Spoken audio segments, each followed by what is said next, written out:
కలుగును గాక. కూడి వచ్చిన మీకందరూ కూడా మరొకసారి ప్రభు అయిన యేసుక్రీస్తు నామమున శుభాభివందనాలు తెలియజేస్తూ ఉంటున్నాను.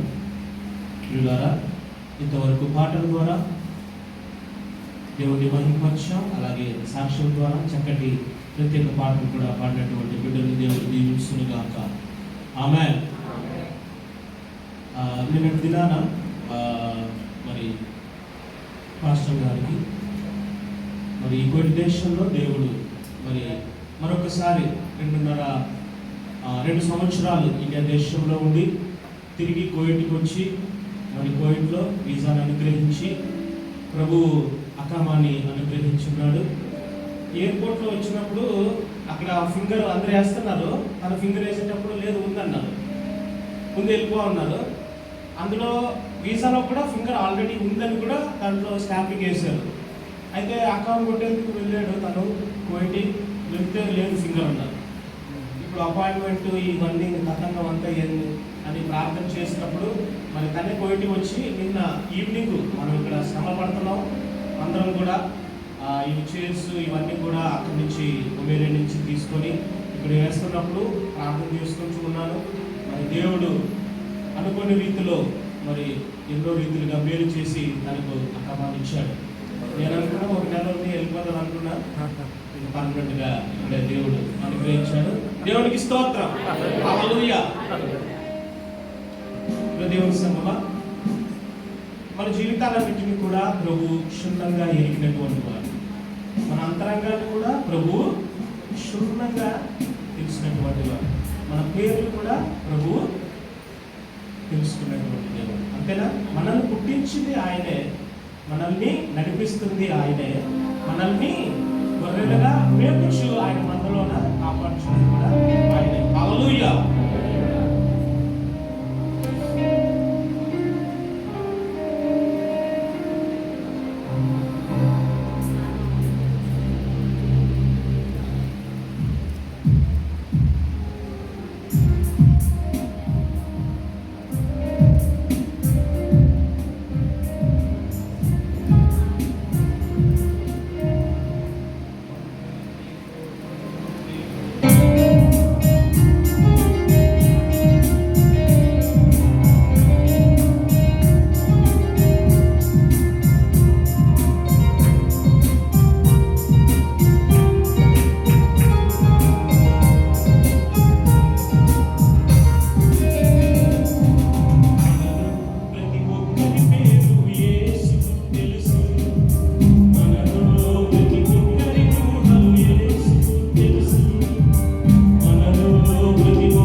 ఈ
మాటలు మనకందరికి కూడా తెలిసినటువంటి మాటలే. కాబట్టి ఈ నా మాటలు విని వాటి చొప్పున చేయు ప్రతి వాడును బండ మీద తన ఇల్లు కట్టుకున్న బుద్ధిమంతుని పోలి ఉన్నాడు. వాన కురిసెను, వరదలు వచ్చెను, గాలి విసిరి ఆ ఇంటి మీద కొట్టెను గాని దాని పునాది బండ మీద వేయబడిన గనుక అది పడలేదు. మరియు ఈ నా మాటలు విని వాటి చొప్పున చేయని ప్రతివాడు ఇసుక మీద తన ఇల్లు కట్టుకొనిన బుద్ధిహీనుని పోలి ఉన్నాడు. వాన కురిసెను, వరదలు వచ్చెను, గాలి విసిరి ఆ ఇంటి మీద కొట్టెను, అప్పుడు అది కూలబడేది. దాన్ని పాడు గొప్పదని చెప్పాను. ప్రార్థించుకున్నాం. మహోన్నతుడా, మహాగణుడా, కృపాసక్తి సంపూర్ణమైన తండ్రి, నీ పాద సన్నిధికి చేరి నాయన నిన్ను గోజాడి ప్రార్థించి ఉన్నాం. ఆత్మ పరిశీలన చేసుకొని సిద్ధపడి ఉంచున్నాం. ఈ సమయంలో తండ్రి నీ మాటలను ప్రభావ, కొన్ని మాటలను ప్రభావ మేమందరం కూడా ధ్యానిస్తూ ఉంచుండగా మీరే మాత్రం ఉండండి నైనా. వచ్చి వాళ్ళను అనుకుని అయోగ్యుని మేమందరం కూడా తగ్గించబడచ్చు. నీ నామంలో మీరు ఒక్కరు గొప్ప చేసుకొని కేవలం నీ నోటి పూరగా మాత్రమే వాడుకొని తండ్రి మీరే మాతో మాట్లాడి, మీరే ఒప్పింపచేసి, గ్రహింపచేసి, మీ ఆత్మశైలి కార్యములో మా ఎడల చర్పించి మీ నిరీక్షణలో మమ్మల్ని నడిపించమని యేసు పరిశుద్ధమైన నామమున అడుగుచున్నాము తండ్రి. ఆమేన్. హల్లెలూయా. ఈ మాటలు మనకందరికీ తెలుసు కదా. బండ, ఇసుక. బండ మీద కట్టిన ఇల్లు, ఇసుక మీద కట్టిన ఇల్లు. అయితే ఈ మాటలని ఆయన అన్ని విషయాలను చెప్పి చివరిగా చెప్తున్నటువంటి మాట 5వ అధ్యాయంలో ఆయన కొండ మీద ప్రసంగాన్ని ప్రారంభించారు కదా. 5వ అధ్యాయంలో ఆయన కొండ మీద ప్రసంగం ప్రారంభించి 3 రోజులు ఏకదాటిగా ఆయన ప్రసంగం చేస్తున్నాడు. 3 రోజులు ఏకదాటిగా ప్రసంగం చేస్తూ మాట్లాడుచూ ఉన్నటువంటి మాటల్లో చివరి మాటల్లో ఆయన ఇక ఈ మాటలన్నీ మీరు ఎలాగ తీసుకోవాలి, ఏ మాటలతో ప్రారంభించాడు ఆయన? ధన్యతల యొక్క మాటల్ని. 5వ అధ్యాయం చూడండి. ఆయన ఆ జనసమూహమును చూచి కొండ ఎక్కి కూర్చుండగా ఆయన శిష్యులు ఆయన ఎదుకు వచ్చిరి. అప్పుడు ఆయన నోరు తెరిచి ఇలాగ బోధింపసాగాడు. ఎప్పుడైతే ఆయన మాట్లాడుచు వారికి బోధింపసాగాడో ఎవరికి బోధిస్తున్నాడు? శిష్యులకు బోధిస్తున్నాడు. శిష్యులకు బోధించడం ప్రారంభించిన తర్వాత ఒక గొప్ప జనసమూహము అప్పుడు వచ్చి 3వ రోజున మొత్తం కౌంట్ చేసిన విధం ఏంటంటే 5,000 మంది కదా.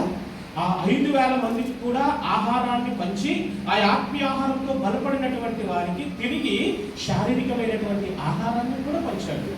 ఇప్పుడు ఆయన వారితో చివరిగా మాట్లాడుతున్నటువంటి మాట ఏంటంటే, మీరు ఏ మాటలైతే తీసుకున్నారో, ఏ మాటలైతే ఇంతవరకు నేను మీకు బోధించానో ఆ మాటలన్నీ మీరు ఎలాగ వీటిని మీ హృదయంలో దాచుకోవాలి అన్నప్పుడు ఈ మాట చెప్తున్నారు. బండ మీద కట్టేటువంటి సాధారణంగా అందరూ ఎక్కడ కడతారు? ఫౌండేషన్ వేసి ఆ ఫౌండేషన్ మీద కడతారు. దానికి ముందు ఏం జరుగుతుందంటే సాయిల్ టెస్ట్ జరుగుతుంది. ఆ సాయిల్ ఎలాంటిది, ఆ సాయిల్కి ఉన్నటువంటి స్ట్రెంగ్త్ ఏంటి, ఆ సాయిల్కి ఎలాగా ఎన్ని నువ్వు ఫ్లోర్స్ వేయవచ్చు, ఎంత బలంగా నువ్వు పునాది వేస్తే నువ్వు అంత ఫ్లోర్స్ నువ్వు కట్టగలవు అనేటువంటి సాయిల్ టెస్ట్ వాళ్ళు ఇచ్చిన తర్వాత రిపోర్టు అప్పుడు ఫౌండేషన్ అవుతారు. అంతే కదా. ఇప్పుడు ఈ ప్రపంచంలో అన్నిటికంటే పెద్దది టాలెస్ట్ టవర్ ఏది? బుర్జ్ ఖలీఫా కదా. 800 దాదాపుగా 800 మీటర్లు, 828 మీటర్లు. అయితే ఈ బుర్జ్ ఖలీఫా కట్టేందుకు ప్రారంభించినప్పుడు వారు చెప్పింది ఏంటంటే, దీనికి ఉన్న స్ట్రెంత్ 500 మీటర్లు మాత్రమే నువ్వు కట్టగలుగుతాం, 500 మీటర్లు మాత్రమే నువ్వు కట్టగలుగుతాం. కానీ వారు ఏం చేశారంటే, ఎప్పుడైతే వారు అనుకున్నటువంటి దానికి రీచ్ అవ్వలేకపోతున్నారో, ఆ రీచ్ అవ్వాలంటే మేము ఏం చేయాలని చెప్పి మళ్ళీ తిరిగి వాళ్ళు ఏం చేశారు, ఈ ఫౌండేషన్ కనుక ఇంకా మనం గట్టిగా వేస్తే మనం కట్టగలుగుతామంటే మేము కట్టచ్చు. అంటే ఎంత నువ్వు టాల్గా, ఎంత నువ్వు ఎత్తుగా నువ్వు కట్టాలంటే ఏది ఉండాలి? పునాది బలంగా ఉండాలి. ఆ పునాది కట్టేటువంటి ఏ దాని మీద నువ్వు కడుతున్నావో ఆ యొక్క గ్రౌండ్ మీద కూడా డిపెండ్ అయ్యి ఉంటుంది. కనుక ఇక్కడ ఈ యొక్క సన్నిధిలో ఉన్నటువంటి మనమందరం కూడా ఇక్కడ ఆయన మాట్లాడుచున్నది కేవలం బండ గురించో, ఇంటి గురించో, లేదంటే నీవు ఎక్కడ కడుతున్నావో, ఏం చేస్తున్నావో కాదు. హస్తకృతమైనటువంటి ఈ యొక్క సన్నిధి కానీ, ఈ గోడల్లో కానీ దేవుడు నివసింపుడు. మరి ఏంటి ఆ గోడ ఏంటి, ఆ పునాది ఏంటి, ఆ బండ ఏంటి? ఒకసారి ఆలోచించండి. ఆయన అంటున్నాడు, నీ దేహమే దేవుని ఆలయం. ఈ ఆలయంలో ఏమున్నాయి? గోడలు ఉన్నాయి కదా, సీలింగ్ ఉంది, రూఫ్ ఉంది, ఇంకా ప్రాముఖ్యమైనది ఏంటంటే ఫౌండేషన్. అవునా? ఈ ఫౌండేషన్, నీ దేహమే నీ ఆలయం. నీ దేహంలో ఉన్నటువంటి ఆ యొక్క ఆత్మకు ఇది ఒక కవచంగా ఉన్నటువంటి ఈ యొక్క శరీరము, అంటే ఈ గోడలుగా ఉన్నటువంటి ఈ శరీరము నీ యొక్క ఆలయంగా అభివర్ణించింది.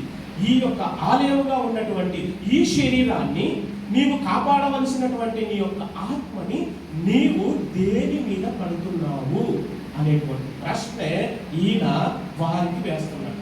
ఈరోజు నీకు, నాకు, మనకందరికీ కూడా ఇది ఒక ప్రశ్న కాదు, ఇది నీకు జవాబుగా మారాలి.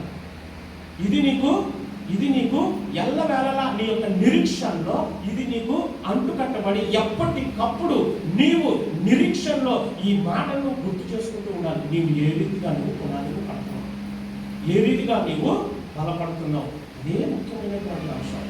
ఆయన ఇల్లు కట్టడానికి ఆ మాట చదవండి మళ్ళీ ఇంకొకసారి 7వ అధ్యాయంలోనే 26వ వచనం చదవండి. మరియు ఈ నా మాటలు విని వాటి చొప్పున చేయని ప్రతివాడు ఇసుక మీద తన ఇల్లు కట్టుకొనిన బుద్ధిహీనుని పోలి ఉన్నాడు. వాన కురిసెను, వరదలు వచ్చెను, గాలి విసిరి ఆ ఇంటి మీద కొట్టెను, అప్పుడు అది కూలబడెను, దాని పాటు గొప్పదని చెప్పారు. ఇస్కరియోతు యూదా యేసుక్రీస్తు పక్కనే ఉండి యేసుక్రీస్తు వాక్యాన్ని గైకొంటూ ఆయన యొక్క మాటలకి గైకొంటూనే ఆయనతో ఉన్నటువంటి ఆ వ్యక్తి అక్రమ ధనాల కోసం 30 వెండి నాణ్యాల కోసం ఆశపడి ఆయన ఒక ఉచ్చులోనికి చిక్కుకొని ఆయన ఎలాగయ్యాడు? కూలిపోయాడు. అవునా? కూలిపోయాడు. ఎవరిలో ఉన్నాడు? ఆయనలోనే ఉన్నాడు, ఆయనతోనే ఉన్నాడు.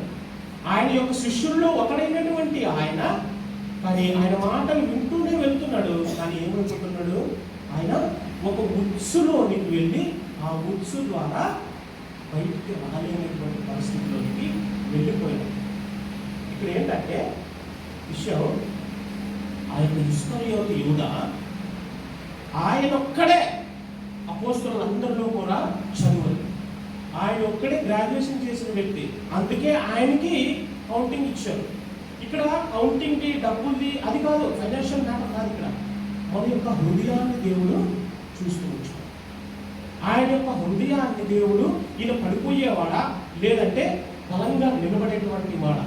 పరిసయ్యులు, సద్దుకాయులు వీళ్ళందరూ ఒక టీంగా చేరి వీళ్ళకి ప్రధాన యాజకుడుగా ఉన్నటువంటి అన్నా కయాపాలు వీళ్ళు ఏం చేశారంటే వీళ్ళు ప్లాన్ చేసి ఒక ఉచ్చులోనికి తనని ఇరికించారు. ఇస్కరియోతు యూదా కేవలం ఆయన యెరూషలేము ఆ యొక్క ప్రాంతం వాడు. మిగతా వాళ్ళందరూ కూడా వేరే వేరే ప్రాంతాల నుంచి వచ్చినటువంటి వారు, సమరయ ప్రాంతాల నుంచి వచ్చినటువంటి వారు. కేవలం ఈయన మాత్రమే అక్కడ ఉన్నటువంటి వాడు. ఈయనకి అక్కడ ఉన్నటువంటి ఆ యొక్క దేవాలయం కానీ, దేవాలయం మందిరంలో ఉన్నటువంటి యాజకులు కానీ, ప్రధాన యాజకులు కానీ, పరిచయులు కానీ, సత్యకులు కానీ అందరూ తెలిసినటువంటి వ్యక్తులే. అందులో వచ్చేసి ఈయన చదువుకున్నటువంటి వ్యక్తి. ఈ చదువుకున్నటువంటి ఈ వ్యక్తిని వారు టార్గెట్ చేశారు. ఈ టార్గెట్ చేసినటువంటి ఈ వ్యక్తినే వారు ఏం చేశారంటే ఆయనకు డబ్బు ఇచ్చి, ఆ డబ్బుతో ఆయన ఏమైనా చేసుకున్నాడా? ఆ డబ్బుతో ఏం చేసుకోలేదు ఆయన. శివునికి ఎప్పుడైతే యేసుక్రీస్తు శిలువలో ఆయన బలియాగం అవుతున్నప్పుడు ఆ లోకమంతా కూడా, ఆ ప్రకృతి అంతా కూడా, ఆ యొక్క దేవాలయంతో కూడా విచక్షణ రహితంగా ఆ యొక్క కంటతడి పెడుతూ ఉంటుండగా అప్పుడు తనకు కన్నీరు వచ్చింది. కానీ ప్రాబ్లం ఏంటంటే తను మాత్రము దేవుని ఆశ్రయించలేకపోయాడు. అదే స్థితిలోను పేతురు కూడా ఉన్నాడు. పేతురు కూడా ఏ రీతిగా ఆయన కడుతూ ఉంటున్నాడు తన యొక్క ఇంటిని అంటే అతను కూడా ఇసుక మీదే కడుతున్నాడు. ఎలాగైతే ఇస్కరియోతు యూదా కట్టాడో అలాగే పేతురు కూడా కడుతున్నాడు. కానీ పేతురు మారిపోయాడు. హల్లెలూయా, హల్లెలూయా. పేతురు మారిపోతున్నాడు. ఎలా మారాడు అంటే దేవుణ్ణి ఆశ్రయించాడు, యేసయ్యని ఆశ్రయించాడు. యేసయ్యలోనికి వచ్చి యేసయ్య ద్వారా తను ప్రార్థన చేసి తన యొక్క పాపాన్నంతటిని, చింతనంతటిని కన్నీటితో ఆయన ప్రార్థించి మొరపెట్టుకొని పశ్చాత్తాపపడి తిరిగి నిలబెట్టాడు. అందుకే ఆ యొక్క సంఘము పునాది పేతురు ద్వారా మనకి ఈ రోజున వచ్చింది. హల్లెలూయా. పేతురే మొట్టమొదటిగా ఆ బండ మీద కట్టినటువంటి ఒక రాయి. అసలు కేఫా అన్న, సియోను అన్న, పేతురు అన్న అంతా కూడా రాయి. హల్లెలూయా. యూదా అంటే ఒక బలశాలి, అవునా? ఒక దొంగగా మారినటువంటి ఆ యొక్క యాకోబుని ఇజ్రాయేలుగా మారిస్తే ఆ యూదా అనేటువంటి ఆ స్తుతి చెల్లించవలసినటువంటి ఆ వ్యక్తి ఎక్కడ చెల్లిస్తూ ఉన్నాడంటే ఆయన కట్టినటువంటి ఇల్లు ఎక్కడుందంటే ఇసుక మీద కట్టాడు కాబట్టి అది కూలిపోయింది. హల్లెలూయా. అయితే చివరికి దేవుడు వీక్షిస్తూనే ఉన్నాడు, పరిశీలిస్తూనే ఉన్నాడు. ఇస్కరియోతు యూదా నా దగ్గరికి వస్తే, నన్ను ఆశ్రయిస్తే ఎంతో బాగుండి అని దేవుడు కోరుకున్నాడు. తండ్రి మీరు ఏం చేస్తున్నా, మీరు క్షమించలేదు అంటే అందులో ఇస్కరియోతు యూదా కూడా ఉన్నాడా లేదా? ఇస్కరియోతు కూడా ఉన్నాడు. కానీ ఇక్కడ ప్రాబ్లం ఏంటంటే ఆయన స్వతహాగా వచ్చి తన క్షమాపణ కోరే వరకు ప్రభు తన యొక్క హృదయంలోనికి రాడు. అది ఇక్కడ ప్రాబ్లం. మనల్ని ఆయన కృప చేత రక్షిస్తున్నాడు, మనల్ని ఆయన దయ చేత రక్షిస్తున్నాడు, మనల్ని ఆయన యొక్క వాత్సల్యం చేత కాపాడుతున్నాడు. కానీ నీవు పరలోకానికి అర్హత సంపాదించుకోవాలంటే నువ్వే ఆ అడుగు వేయాలి. నువ్వే ఆ మొదటి అడుగు వేస్తే తప్ప నీ యొక్క హృదయంలోనికి ఆయన రాడు. ఎందుకంటే ఆయన హృదయ తలుపు దగ్గర ఉన్నాడు, కానీ ఆ హృదయంలోనికి చొచ్చుకెళ్ళాడు. ఆయన చాలా రెస్పెక్ట్ కలిగిన వ్యక్తి. పేతురు మారాడు, పేతురు ఆ బండ మీద ఇల్లు కట్టాడు. ఈ రోజు మనం ఈ సంఘంగా ఉన్నామంటే పేతురు తర్వాత మనం అందరం ఇప్పుడు ఉన్నాం. మరి ఇస్కరియోతు ఎందుకు కాలేదంటే తను క్షమించమని దేవుణ్ణి కోరల.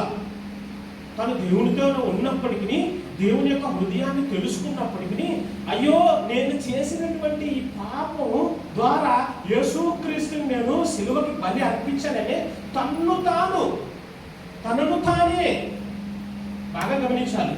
తనను తానే తను మాత్రమే ఉన్నట్టుగా దేవునిలో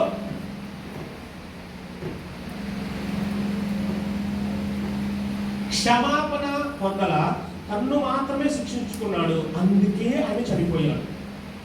మీరు అనుకోవచ్చు, ఎందుకు ఆయన క్షమించాడు కదా దేవుడు, కానీ ఆయన ఎందుకు ఉరేసుకొని చనిపోవాలి అంటే తను రావాలి, తను వచ్చి తను మాట్లాడి ఉండింటే, తను కనుక ఒక్క క్షణం కనుక తను ఉన్న చోటనే ప్రార్థన చేసుకొని అయ్యా నన్ను క్షమించు అని అడుగుంటే ఈరోజు ఇంకొక రీతిగా ఈ యొక్క సువార్త, ఈ యొక్క సంఘం ఉండేది. హల్లెలూయా.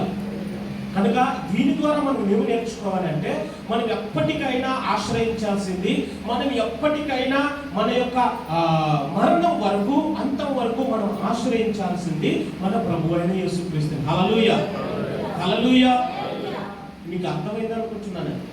మనం ఆశ్రయించాల్సింది ప్రభువైన యేసుక్రీస్తుని. పేతురు ఒక పక్క, ఇస్కరియోతు ఒక పక్క, ఇద్దరు కూడా తప్పు చేస్తూనే ఉన్నారు. పేతురు 3 సార్లు పంపుతున్నాడు కదా. 3 సార్లు అబద్ధం ఆడుచున్నాడు, నాకు తెలుసు అంటున్నాడు. ఆయన కూడా అక్కడే ఉన్నాడు. కానీ ఎప్పుడైతే తను వచ్చి తన యొక్క కన్నీటిని దేవునికి అర్పించాడో, తన యొక్క హృదయాన్ని దేవునికి అర్పించాడో, దేవునిలో క్షమాపణ పొందాడో, ఆ యొక్క రక్షణ అనుభవాన్ని పేతురు పొందుకున్నాడు. ఆ యొక్క శిక్షని ఇస్కరియోతు యూదా పొందుకున్నాడు. ఈ రోజున నీవు నేను సింపుల్గా నేర్చుకోవాల్సింది, మనం ఎప్పుడు గుర్తు పెట్టుకోవాల్సింది ఏంటంటే, మనము యేసయ్యని ఆశ్రయించవలసిన వారమై ఉన్నాం. ఆయన యొక్క బండ మీద మన యొక్క దేవాలయాన్ని, మన ఇంటిని కట్టుకునే వారుగా మనం ఉండాలి. యాకోబు అనే వ్యక్తి ఎందుకు బండగా యేసుక్రీస్తుని అభివర్ణిస్తున్నారు? ఎందుకు బండగా యేసుక్రీస్తుని అభివర్ణిస్తున్నారు? ఆ మాట చదువుకొని మళ్ళీ తిరిగి మనం ఆది కాండం పోతాం. ముందు కొరింథీ పత్రికలు చూడండి. కొరింథీ పత్రికలోనే కదా బండ క్రీస్తు ఉంటుంది కదా.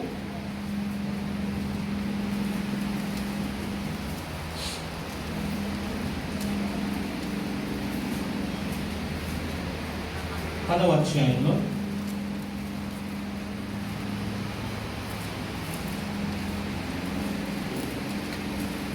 సహోదరులారా, ఈ సంగతి మీకు తెలియచేయకుండా నాకు ఇష్టం లేదు. అదేదనగా మన పితరులందరూ మేఘం క్రింద నుండి వారందరూ సముద్రంలో నడిచిపోయి, అందరూ మోషేను బట్టి మేఘంలో సముద్రంలో బాప్తిసం పొందిరి. అందరూ ఆత్మ సంబంధమైన ఒకే ఆహారమును భుజించిరి. అందరూ ఆత్మ సంబంధమైన ఒకే పానీయమును పానము చేసిరి. ఏలయనగా తమ్మును వెంబడించిన ఆత్మ సంబంధమైన బండలోనిది త్రాగిరి. ఆ బండ చెప్పండి అందరూ, ఆ బండ గట్టికి చెప్తాం, ఆ బండ క్రీస్తే. ఆ బండ ఎవరు? మరి ఆ బండ ఎందుకు క్రీస్తుగా, ఆ బండని ఎందుకు క్రీస్తుగా అభివర్ణిస్తున్నారు? ఎందుకు ఆ బండని ఒక సూచక క్రియగా యేసుని సూచిస్తూ ఉన్నారు అనంటే, పరిశుద్ధ గ్రంథంలో ఎక్కడైతే వీరికి ధర్మశాస్త్రాన్ని అనుగ్రహించారో, ఎక్కడైతే ఈ యొక్క ధర్మశాస్త్రానికి పునాది వేయబడినటువంటి ఒక వ్యక్తిని ఆయన ఎన్నుకున్నాడో, ప్రతి సందర్భంలోనూ కూడా మనకి ఈ బండ కనబడుతుంది. ఈ బండ అనేది కేవలం మనకు శారీరకమైనటువంటి ఒక స్తూపంగా, ఒక బండగా మనకి కనిపిస్తూ ఉన్నప్పటికీ, నూతన నిబంధన గ్రంథంలో యేసుక్రీస్తే ఒక బండగా మనకి అభివర్ణించబడింది. కానీ మనం ఏం చేస్తున్నామంటే, పాత నిబంధన గ్రంథంలోనిదే ఇంకా ఫాలో అవుతున్నాం. ఎప్పుడైతే యాకోబు తలగడగా చేసుకున్నటువంటి ఆ బండ మీద, ఆ రాయి మీద ఆయన పడుకున్నాడో, అక్కడ ఆయన చివరి ప్రయాణంలో ఆయన మాట్లాడుచు, ఇక్కడ నేను బేతేలుగా అభివర్ణించి, అక్కడ ఆయన ఒక స్తూపాన్ని నిర్మించి దాని మీద నూనె పోసి అక్కడ చేసినటువంటి ఆ ప్రార్థన, యాకోబుని ఇజ్రాయేల్గా మార్చినటువంటి ప్రార్థన. ఏం చేశాడు ఆయన? యాకోబు ఏం చేశాడు? దేవునితో పోరాడు. ఇవన్నీ హోషేయ గ్రంథంలో ఉంటాయి. 12వ అధ్యాయంలో మీరు ఇంటికెళ్ళి చదవండి. ఆయనట కన్నీటితో దేవునిని బతిమాలుకున్నాడట, దేవుణ్ణి ఆశ్రయించాడంట. ఎంత దొంగగా ఉన్నప్పటికీ ఈయన జ్యేష్ఠత్వాన్ని దొంగలించినటువంటి ఈయన, తల్లిగారు రిపుకాయినటువంటి ఆవిడ చెప్పి, మీ యొక్క మామగారి ఇంటికి వెళ్ళు, లాభాలు నీకు సహాయం చేస్తాడు అని అన్ని 20 సంవత్సరాలు తను దేవుణ్ణి కాకుండా తన యొక్క శ్రమనంతటిని తన భార్య కోసం, ఇద్దరు భార్య కోసం పెట్టినటువంటి ఈయన ఎప్పుడైతే బేతేలుకి వచ్చాడో, ఆ బేతేలులో దేవునితో కన్నీటితో ఆయన బతిమాలుకున్నాడు. చివరికి ఆయన ఆశ్రయించింది ఏంటంటే ఆ ప్రార్థనలో కన్నీటిని. హల్లెలూయా. యాకోబు ఎప్పుడైతే కన్నీరు కార్చి గోజాడి దేవుని యొక్క దూత చేత తనను మాట్లాడి, ఎప్పుడైతే ఆశీర్వదించండి, నన్ను ఆశీర్వదించండి అని ఎప్పుడైతే బతిమాలుకున్నాడో, ఆశ్రయించాడో, కన్నీరు కార్చాడో, యాకోబుని ఇశ్రాయేలుగా మార్చేసి, యాకోబు ఎంత చెడ్డోడైనప్పటికీ, ఎంత ఆయనకు శిక్ష పడినప్పటికీ, శ్రమలలో ఉన్నప్పటికీ దేవుడి దగ్గరికి చివరిగా వచ్చి తను ఆశ్రయించమని చెప్పాడు. అక్కడితో ప్రారంభమైనటువంటి ఆ రాయి, అక్కడితో ఆ ప్రారంభమైనటువంటి ఆ రాయి యొక్క ప్రస్థానం అది అంచెలంచెలుగా మారుతూనే ఉంది. ఇక్కడ కొరింథీ పత్రికలో మీరు బాగా గమనిస్తే, ఇక్కడ వాళ్ళు ఏమన్నారంటే ఆత్మ సంబంధమైనది, మనం శారీరక సంబంధమైనదిగా మనం మన్నాడు వాళ్ళు తిన్నారు కదా. శారీరక సంబంధమైనది బండ చీల్చినప్పుడు వారు నీళ్లు తాగారు కదా. ఇంకొక 5 నిమిషాలు నేను ముగిస్తున్నాను. ఇప్పుడు ఈ నీళ్లు తాగిన వీరు, ఈ మన్నాను తిన్న వీరు కొరింథీ పత్రికలో ఎందుకు అలా రాయబడింది? ఆత్మ సంబంధమైనది ఎందుకు అపవర్ణిస్తూ ఉన్నాడు అంటే, దేవుడు ఏ కోణంలో చూసినా మనల్ని ఆయన ఆత్మ సంబంధికులుగానే ఆయన చూస్తూ ఉంటున్నాడు. శారీరక సంబంధమైనటువంటి ఈ యొక్క కార్యాన్ని ఎప్పుడు కూడా దేవుడు చూడలేదు. యేసుక్రీస్తు కూడా నీవు చేసినటువంటి ప్రతి ఒక్క కార్యాన్ని కూడా ఆయన వెనుక నెట్టి నీ ఆత్మను బట్టి, నీ ఆత్మలో ఏదైతే పవిత్రత ఉన్నదో దాన్ని మాత్రమే ఆయన గ్రహించి దాన్ని ప్రేమిస్తూ ఉంటున్నాడు. వీరు ఒక చోటుకు వచ్చారు, ఇశ్రాయేలీయులు 430 సంవత్సరాల తర్వాత వీరు అక్కడి నుంచి విమోచన కార్యంలోనికి వీళ్ళు అడుగుపెట్టిన తర్వాత వారు వచ్చినటువంటి ఒక స్థలం ఉంది రెఫీదీము దగ్గర. ఆ రెఫీదీము దగ్గర దేవుడు ఏమన్నాడు అంటే, మోషే వీరికి నీళ్లు కావాలి, ఈ నీళ్ల కోసం నువ్వు ఒక్కసారి రాయిని కొట్టు అన్నాడు. ఒక్కసారి రాయిని కొట్టినప్పుడు, ఆ ఒక్కసారి మాత్రమే రాయి కొట్టాలి. ఆ రాయి కొట్టినప్పుడు బండ చీలింది. ఆ బండ చీలినప్పుడు వారికి నీళ్ళు వచ్చింది. నిర్గమకాండం 10వ అధ్యాయంలో ఉంటుంది. బండని ఒక్కసారి కొట్టాలి. ఒక్కసారి కొట్టాడు, నీళ్ళు వచ్చింది. బాగా గమనించండి. ఇప్పుడు ఇంకొకసారి మళ్ళీ కాదేశుకు వెళ్ళిన తర్వాత కొన్ని రోజుల ప్రయాణంలో వీరు కాదేశుకు వెళ్ళారు. ఈ కాదేశుకు వెళ్ళిన తర్వాత మళ్ళీ అప్పుడు ఏమన్నాడంటే, నువ్వు కేవలం మాట్లాడు అన్నాడు. కాదేశు దగ్గర ఒకసారి నువ్వు కొట్టాలి, నువ్వు కొట్టినప్పుడు అది అనుగ్రహించబడింది, నీరు వచ్చింది. ఇప్పుడు ఇంకొక ప్రాంతానికి వెళ్ళారు, కాదేశు దగ్గర. ఈ కాదేశు దగ్గర దేవుడు ఏమన్నాడంటే, నువ్వు మాట్లాడాలి, నువ్వు మాట్లాడాలి. కానీ ఈయన ఏం చేస్తున్నాడు?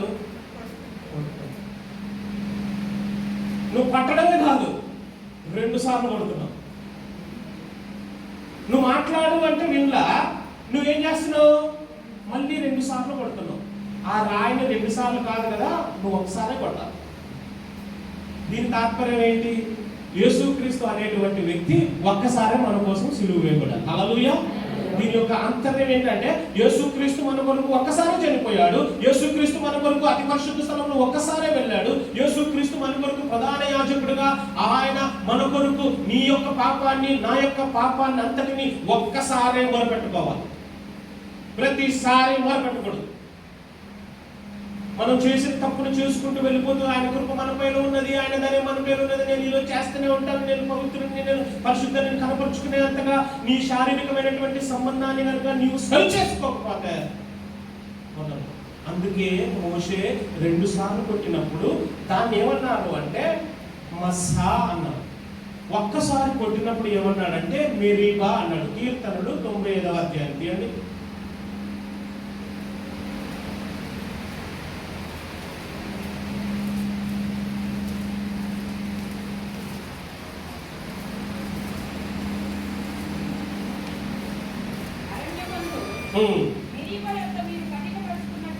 ఇది 2 అంశాలలో ఇది రాయబడింది. అరణ్యమందు మెరీబా దగ్గర మీరు కఠినపరుచుకున్నారు. ఏం కఠినపరుచుకున్నారు? 430 సంవత్సరాలు మీరు అరణ్యంలో ఉన్నటువంటి మీరు, గోషెన్లో ఉన్నటువంటి మీరు, ఆయన వచ్చి మీకు మన్నాని ఇచ్చి, మీకు నీరునిచ్చి మిమ్మల్ని కాపాడుతూ ఉంటే ఏదైతే ఆ మన్నా ఉందో ఆ మన్నాని కాదని, ఇది మీకు శారీరకమైనటువంటి ఈ యొక్క రుచిని ఇవ్వట్లేదని చెప్పేసి మీరు ఏమన్నారంటే, కూరగాయల కోసం, కాయగూరల కోసం, మటన్ కోసం, చికెన్ కోసం వారు రాధే పట్టి వాళ్ళు ఏమన్నారంటే, మేము ఇక్కడే చావాల్సిందా అని మొరపెట్టుకున్నాం రెఫీదీము దగ్గర. అప్పుడు దేవుడు అన్నాడు, సరే వీరికి నీళ్ళు నేను చూసుకుంటా. అయితే వారిని క్షమించేశాడు. వారిని మొట్టమొదటిసారిగా రెఫీదీము అనే ప్రాంతంలో క్షమించేశాడు. ఒక్కసారి కొట్టినప్పుడు క్షమించేశాడు. కానీ 2 సార్లు కొట్టినప్పుడు క్షమించలే. చాలా మంది చచ్చిపోయారు. ఎందుకంటే ఈ రెఫీదీము అనేటువంటి ప్రాంతం దగ్గర ఆయన మొట్టమొదటిసారిగా వారికి ధర్మశాస్త్రాన్ని ఇస్తున్నాడు. మొట్టమొదటిసారిగా వారికి ఆజ్ఞలు ఇస్తున్నాడు. మొట్టమొదటిసారిగా వారిని నియమాన్ని, నిబంధనలు చేస్తున్నాడు. ఈరోజు మనం ఇక్కడ కూర్చోవాలి అని కోవిడ్ చెప్పింది అనుకో, కోవిడ్ చెప్పింది అనుకో, మనం కూర్చున్నాం. 10 సంవత్సరాల తర్వాత ఇక్కడ కూర్చోకూడదు అని వార్నింగ్ ఇచ్చినప్పుడు కూర్చుంటే అది తప్ప రైటా? కదా, తప్పు కదా. ఇక్కడ హోరేబు దగ్గర ఆయన మోషేని పిలిచి పలకలు ఇచ్చినప్పుడు మీరు చేసేది తప్పు, మీరు చేసేది రైటు అని వారికి నియమాన్ని ఇచ్చిన తర్వాత ఒక్కసారి క్షమించాడు, కాదేశులో వారిని క్షమించలేదు. అందుకే అంతటి ప్రాధాన్యత చేత సంచరించుకున్నటువంటి వారిని దేవుడు శిక్షించాడు. కానీ యేసుక్రీస్తు ఈ లోకానికి వచ్చినటువంటి ఆయన మనల్ని రక్షించాడు. హల్లెలూయా. మనమందరం చేతులు పైకెత్తి దేవునికి స్తోత్రాలు చెల్లిద్దాం. హల్లెలూయా, హల్లెలూయా. ఆ బండ క్రీస్తు అని కొరింథీ పత్రికలో ఏ రీతిగా చెబుతుందో, మన్నాని ఇచ్చినటువంటి ఆయన, ఆ బండలో నుంచి నీళ్లు ఇచ్చినటువంటి ఆయన, బండ ఏంటి నీళ్ళేంటి? బండ ఏంటి నీళ్ళేంటి? బండలో ఏమన్నా వస్తుందా? రాయి, దాంట్లో ఇసుక రాలుతుంది కదా, కానీ నీళ్ళు ఎలా వచ్చాయి? నీళ్లు వచ్చాయి. ఇప్పటికీ ఆ స్థలం ఉంది, అక్కడ మన్నా కురిచినటువంటి ఆ స్థలము ఉంది, ఆ ప్రాంతం ఉంది, ఆ చెట్టు ఉంది, ఆ పునాది ఉంది, అన్నీ ఉన్నాయి. ఇప్పటికీ వారు ఎక్కడైతే నడిచారో ఆ ప్రాంతాలన్నీ కూడా పీహా హిరోతు కానీ, ఏతాము కానీ, ఏనేము కానీ, తబ్కా కానీ, హోర్మా కానీ, కాదేశు బర్నియా కానీ, మిథ్యాని కానీ అన్ని ఈ రోజు వరకు ఉన్నాయి. కానీ బండలో నుంచి నీళ్ళు వచ్చాయి. ఆ బండలో నుంచి వచ్చినటువంటి నీరే ఆయన వాక్యం. హల్లెలూయా. ఆ బండలో నుంచి వచ్చినటువంటి ఆ నీరు, ఆ వాక్యం. ఆయన అంటున్నాడు, మీరు ఈ బండలో నుంచి వచ్చేటువంటి ఈ యొక్క నీటి చేత మీరు ఉదక స్నానం చేయాలి. ఉదకము అంటే మీరు మనల్ని మనము శుద్ధీకరణ చేసుకోవాలి. ఈ వాక్యమే మనకి ఈ రోజున ఆ బండలో నుంచి వచ్చినటువంటి వాక్యం. హల్లెలూయా. ఈ వాక్యం ద్వారా మనలందరినీ స్థిరపరచు. అందుకే ఈ వాక్యంలోనే మనమందరం కూడా దేవుని సన్నిధిని ఆశ్రయిస్తూ ఉంటున్నాం. అయితే నీవు పేతురు వలె నిన్ను నీవు శుద్ధి చేసుకుంటున్నావా? లేదా ఇస్కరియోతు యూదా వలె నీకే నిన్ను నీవే ఘనపరుచుకుంటూ, నిన్ను నీవో క్షమాపణ కోరుకుంటూ నాకు ఎవరు వద్దు అని అనుకుంటున్నావు? మనల్ని మనం పరిశీలన చేసుకోవాల్సినటువంటి సందర్భం. కళ్ళు మూసుకున్నాం. మెరీబా దగ్గర వారు మొరపెట్టినప్పుడు, మస్సా దగ్గర మొరపెట్టినప్పుడు నీవు క్షమించలేదు. మెరీబా దగ్గర క్షమించావు, మస్సా దగ్గర వారు క్షమించలేదు. కానీ నీవు మా కొరకు ఈ లోకానికి వచ్చి మేము క్షమించరాని తప్పులన్నింటినీ, మా పాపములన్నింటినీ, మా పరిహారాన్నంతటినీ నువ్వు తీసుకున్నావు. నీవు సిలువలో మా కొరకు మరణించావు, నీ రక్తాన్ని కాచావు. అయితే నీవు వచ్చిన ఈ యొక్క మాటల చేత ఎప్పటికప్పుడు మేము ఉదక స్నానం చేసుకుంటూ మమ్మల్ని మేము శుద్ధీకరణ చేస్తాం. ఆ బండ మీద ఇల్లు కట్టుకునేటువంటి వారి, ఆ ఇల్లే మా దేహం కనుక ఈ దేహాన్ని మేము పరిశుభ్రపరచుకోవాలి. ఈ దేహాన్ని శుద్ధి చేసుకుంటూ ఈ దేహంలో ఉన్నటువంటి శరీరాశ, నేత్రాశ, జీవముండమునంతటిని తీసివేయండి తండ్రి. నీ రక్తముతో మమ్మల్ని కడగండి, నీ యొక్క వాక్యముతో మమ్మల్ని కడగండి అయ్యా. మమ్మల్ని శుద్ధి చేయండి. గంగాళం అనేటువంటి నీటి దగ్గర యాజకులు చేసినటువంటి శుద్ధీకరణ మేము జ్ఞాపకం చేసుకున్నాయి. బలిపీఠము దగ్గర నాయన ఆ యొక్క నూనె చేత కాల్చబడినటువంటి ఆ యొక్క మాంసమునంతటిని బూడిదగా మీరు మార్చి నీ యొక్క ధూప వేదిక మీద మీరు నాయన నీ గ్రానించినటువంటి వారి కనుక మమ్మలను మేము శుద్ధి చేసుకుంటున్నాం. మమ్మలను మేము నలగొట్టుకుంటున్నాం.